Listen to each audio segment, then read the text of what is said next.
Hey you guys, good evening. I wanted to share just a little bit of information with you.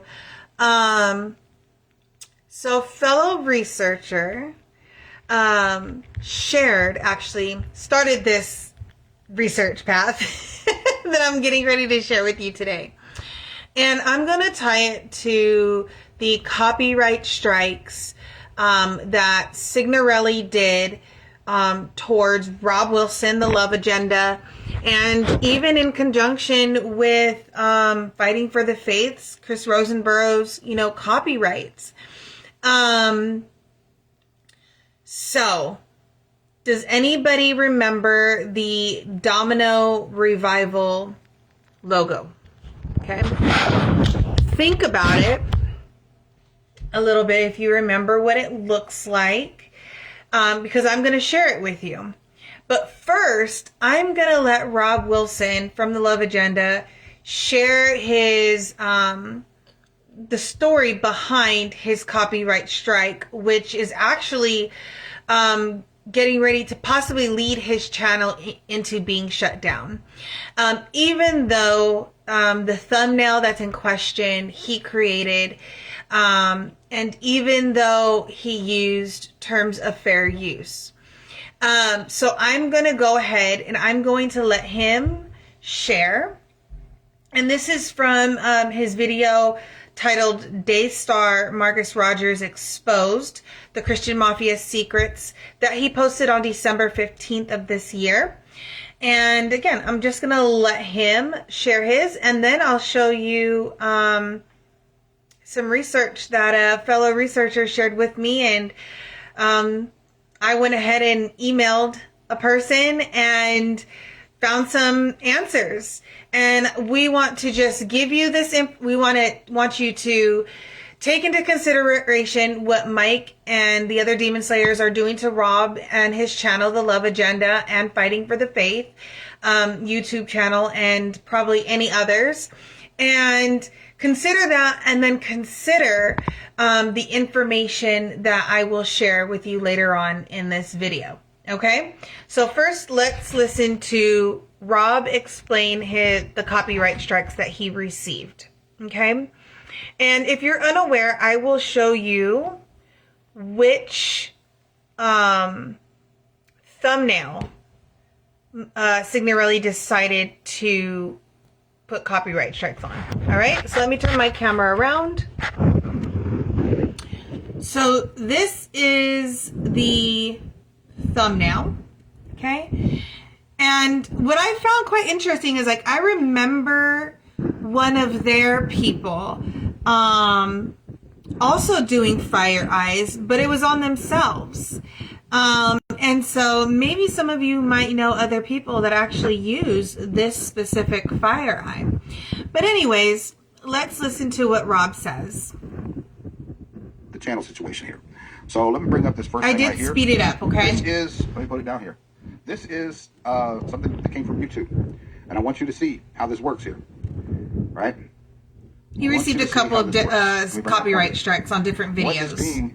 What is having a copyright claim put on it? The content used that has the copyright put on it. Coming out and escaping V1 Empire. This thumbnail and video falsely depict me as a cult leader. The thumbnail is defamatory and mocks me and is religious discrimination, which violates YouTube standards. That's what is put on trial here. The thumbnail and the video falsely depicting him. He's not entering in a copyright claim. He's entering in a claim that... And I'll be sharing information on what I found. Well, not what I found. Well, yeah, what I found and what a fellow researcher found as well. Content found in what? Custom thumbnail. He put in a copyright strike for a custom thumbnail. This is Mike Signorelli. Okay? 3 of these and they'll delete your channel. Thumbnails are not created by anyone else other than the person who posts the video. I created the thumbnail. You don't have a copyright to my thumbnail. It's crazy, man. I created it. I made it. You hate it, but you do not have copyright to my thumbnail. Let's put this one up here. This is content claim 2. This is content claim 2. And again, look right here. It says content used. And where is the content found that he is putting in a copyright claim? Where is the content found that he's putting in a copyright claim? It is found in the custom thumbnail. Mike Signorelli. Blasphemous urgent word for women. Okay? I have had 6 copyright strikes in 1 week. One, and it was the last one that was put in, was denied under fair use. So they allowed 5 to go through. And the one, they just outright categorically dismissed it without me ever having to file anything on it. I am depicted as a demon or devil. As a religious figure, this is hate speech and has caused violence against me. These depictions have serious consequences. Content was found in the custom thumbnail. So thumbnails can be controversial, but the claims that are being made can be made about a lot of thumbnails out there. A lot of thumbnails. But again, these claims do not indicate claims they do not fall under the statutes of fair use. He wants to silence. Yes, he does. And the Daystar pushback for content creators came when Daystar did what? When they sent out orders of, what do you call that? What you call that? They were trying to silence creators by sending out restraining orders against them speaking on the matter. That would be a great idea, Heidi. This is worse than what I've also a fellow researcher and I also found other information that actually the third one. Mike probably deserves his own copyright strike. Lay the foundation. And I'll share that later. He's claiming the content is found in what? Custom thumbnail. Thumbnails are not subject to copyright strikes. They are created by the creator of the video. Again, what is he filing a claim against? Demonic grooming, syndicate of deception, depicting me as a demon and using the defamatory word grooming is hateful, abusive, and inciting violence towards me and others. His channel is a violation. It's not a copyright violation because he filed a copyright claim against something he was not making a copyright claim for. Point blank and period. There was a channel that was eliminated earlier this year following the same method, and that channel was What Shall I Cry Ministries. You remember that channel? It got deleted because Leon Dupree's filed repetitive claims on Donnie's channel over copyright violations. So I'm just letting this information get out there. I want to clarify this. So now, when in each one of these copyright claims, I've never filed a copyright claim on anybody because they're out there. I got videos made about me too. I want you to see this very clearly. That when you file one of these, and this is the one filed by Mike Signorelli, that he certifies that you're filing a legal document. Country, state where it applies, country where this claim applies is the United States. I state under penalty of perjury that I'm the owner, I have good faith and belief that the use of my material, it's all about the use of their material is not done appropriately. It's about a copyright. Even though he claimed my thumbnail as the cause of the copyright strike. And it says it right up here. Type of artwork, thumbnail. He filed a copyright claim on my thumbnail. Where does the content appear? In the custom thumbnail. And he swore under penalty of perjury and signed it that the information was take all this information in because I'm going to share is that some other stuff an honest man of God that we've learned. Hannah and I. Okay, I have false claim. I've been wanting to say that, but then the second copyright claim. The second end, I was like, maybe I'm saying that wrong. Okay, Hannah, nice. Thumbnail. Awesome. And this technique was used by Alexander Pagani as well. And Alexander Pagani had told me my thumbnail depictions of him bothered him, and I haven't posted anything. Well, he didn't actually tell me, David Costa did. But since the time he told me that, I never did a thing to Alexander Pagani's picture after that. I didn't know that he was that sensitive about it. If you see what I did to myself on this thumbnail, I made myself the Christian Mafia. I've also did thumbnails where I had horns on my head, where I had glowing eyes. It's not that big. I'll do a thumbnail where I appear 20 times, and I'll appear 20 different ways. Really, guys. And I'm talking to you like this because just like Marcus is so offended and you're a hater if you contradict these nonsensical, feelings-based, emotional prophecies, you're a hater and you don't love him because you're trying to help him understand that he's heading in a horrible path. And you're honestly more concerned about a picture of you in a thumbnail than you are to what you do to the Word of God and the people of God. Not you do it to the Word of God. You make the Word of God look ridiculous. Let's see here. What else I have in here? That's that one. Okay, so this was crazy, y'all. I got a copyright strike. It's crazy. From Isaiah Saldivar. Come on, I got, look, I'm going to make this smaller, move it over here. I used none of his, in the video he claimed, I didn't use any of his material. None of his material. I used Mike's material in making this video. And it was the material from the Breakers Conference where Isaiah preached, but he doesn't have the copyright law. He doesn't have a copyright to Mike Signorelli's Breaker Conference. And it was when he made the claim that if you're not 1,000% in, you're going to hell. Where all of them, Mike Signorelli made a similar claim, okay, that 99% obedience was 100% disobedience. Okay, let me move along here. So Isaiah Saldivar and Mike Signorelli preach a different gospel. That's the title of the video. There's the video URL. It's taken down. And he proudly says, content used, I preach this to 10,000 people. God isn't done with America. And it's found in minute 2. So this is actually on material. And the person who filed it is Isaiah Saldivar. But it wasn't his material. And YouTube let it go through. It was Mike Signorelli's material, not Isaiah Saldivar's material. YouTube will let these people do anything. And they will. And this is not, hey, look, the problem is, guys, Mike, Isaiah, Alexander, this is not my bread and butter. YouTube's not my God. YouTube is your God. YouTube is your bread and butter. It's where you grift. I have a job. I've worked in a factory for over 30 years. I served the country in the military and was honorably discharged. I served 10 years. I've got a work history. You don't have work histories. You have grifting histories, in my opinion. What else we got? I think I might have one more thing to show you guys. Okay, one more, and then we'll move on to I'm telling you that what we found. What they've done. So there was a signature of under penalty of perjury. He submitted that this false information was correct. Isaiah also had to sign such a disclaimer that his claim on information or on content that belonged to Mike Signorelli was honest and truthful. So these people are liars. These were lies. These were deceits. And also, because I'm going to get into showing you where these people are wanting to take this. So they're wanting to take this to a place where you are defaming their character. That's what Mike Signorelli opted for in his write-up on his copyright claims. He said this is defamation. He says, it says here, in the United States, public figures must prove actual malice with a defamation lawsuit, which is a higher standard than private individuals. Actual malice means that the statement was made with knowledge that it was false or with reckless disregard for the truth. Believe me when I say this, and I'll testify to this in court, because we're at the stage with one has been outright dismissed, one has been forwarded on to Mike Signorelli, and his next step is to file a copyright lawsuit with me in federal court. And I can guarantee you that I can testify today and in any courtroom that I believe every statement that I have made is 100% truthful about all these individuals. And it must... So, there's a... All right. So we're going to pause it there. Okay. So a fellow researcher, and thank you, by the way, because you know who you are, shared that she was going through some things and noticed that there was a hat that Mike was wearing in one of his pictures, and sent it to me. And I was like, okay, spiritual world tour. Okay, she's like, I wanted to know what that was, right? So she researched it, and she found out that obviously, you know, it's some sort of clothing line, but she had found a blog first.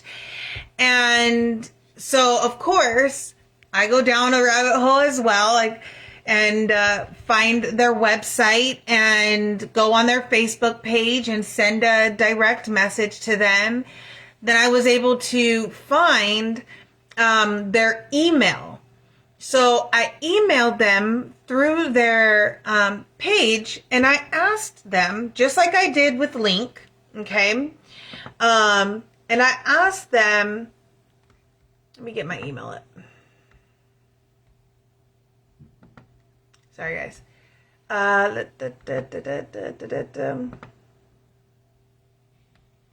sent them a picture of their 2020 collection. It's of a black sweater hoodie with a logo on the back with some wording. Okay? Their logo consists of a world with a red lightning bolt down the center, and it says Spiritual World Tour on it. Okay? So the Domino Revival logo is, I noticed that it was very similar, and so did my fellow researcher. Noticed that their logo, their art design on the back of the sweater looked very familiar. And so we researched the Domino Revival logo, and it's eerily similar to the Spiritual World Tour clothing company's artwork. So I thought, well, okay, maybe Signorelli got permission to, use their artwork a little bit. So I sent an email out. And I asked them, let me pull it up. By the way, if you want to see the hat that started it all, it was this. Okay? This is the hat that started it all. All right? So let me find my email. Because it was a back and forth email.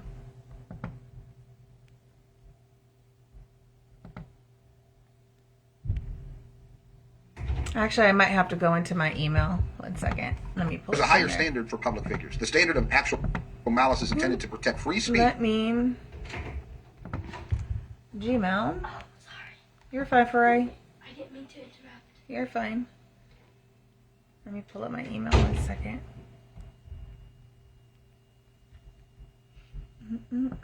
I did have everything prepared except for this one very one. Okay. Nope, that one's not it. That's another one. Nope, that's another one too. I was sending out quite a few emails. Let me see. Sent. I might have put it in my private. There it is. Okay.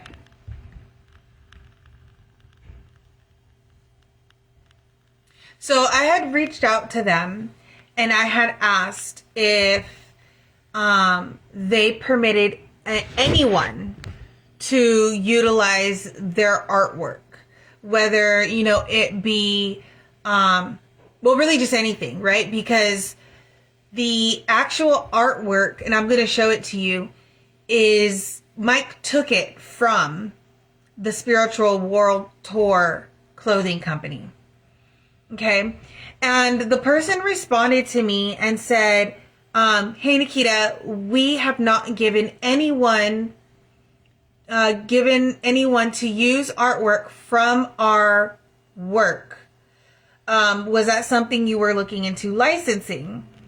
So I explained, I said I was wondering if you have given anyone permission to utilize your black sweater hoodie art from your 2020 collection. My phone's sliding, sorry.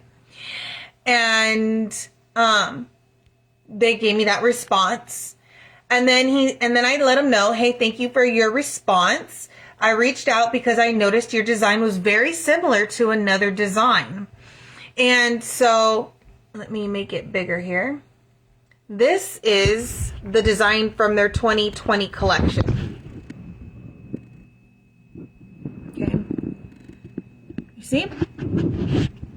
Okay. Now, I said, this picture below is of a deliverance tour. Is this something your company approved to use your artwork as a template for their design? Now here is the design.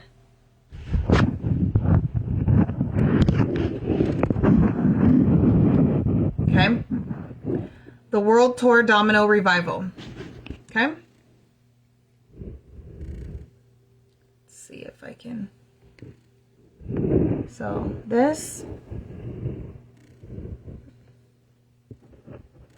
And this. This. Okay. So. The person responded and said, it's not something we approved. And I appreciate you sending this over. With social media and their internet, it's impossible to keep everything protected design-wise. And people pull inspiration from a lot of different avenues. And just, for clarity, okay, he did go on to say, since they didn't explicitly use our template or our company's name, I'm not sure we'd be able to do much. It's nice to know there's people on the lookout for these kinds of things, so thank you. And so I did send an additional picture of Mike's design, his clothing. And what he did was, instead of it being at the bottom, he put it at the top. He removed the lightning bolt and put like another design within. But it says the World Tour Domino Revival. And then on the front, he added it in the front. Look how much he's selling it for. $66.99, $42.99. And he used somebody else's template. I mean, we can see that he did.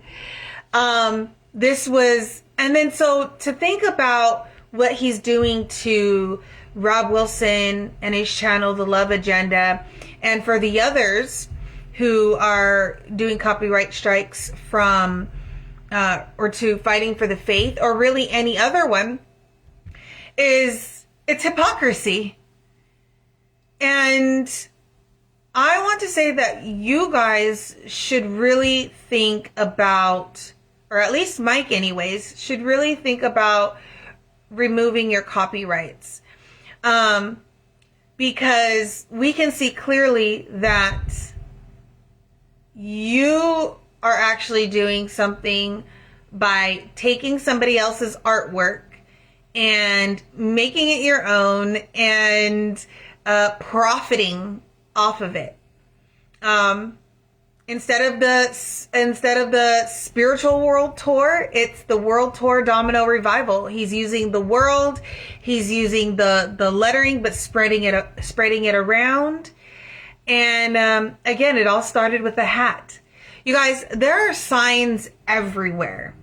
There are signs everywhere of, in my opinion, again, even with the whole sweater design, taking it from Spiritual World Tour, in my opinion, it's clear to me that they used, V1 Church and Signorelli did use their clothing brand as a template for the Domino Revival, and is actually profiting off of it. Whether it be a little bit or whether it be a lot, there's still profit if people are purchasing these sweaters at $66. So that is the information I'm here to give you. It's let me see here what the comments are.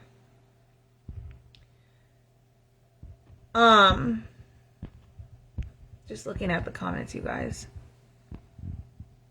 Mike can't go against the First Amendment. So, tell me what you guys, think. Again, it started with a Spiritual World Tour hat, which led to questions. What is this company about? Which then led to us looking at their clothing brand and noticing that a specific artwork was very familiar, and that Mike actually used their artwork to form the artwork for the Domino Revival Tour. So do you think that what he's doing to Rob, the Love Agenda, is fair? I don't think so. What about you guys? Good night.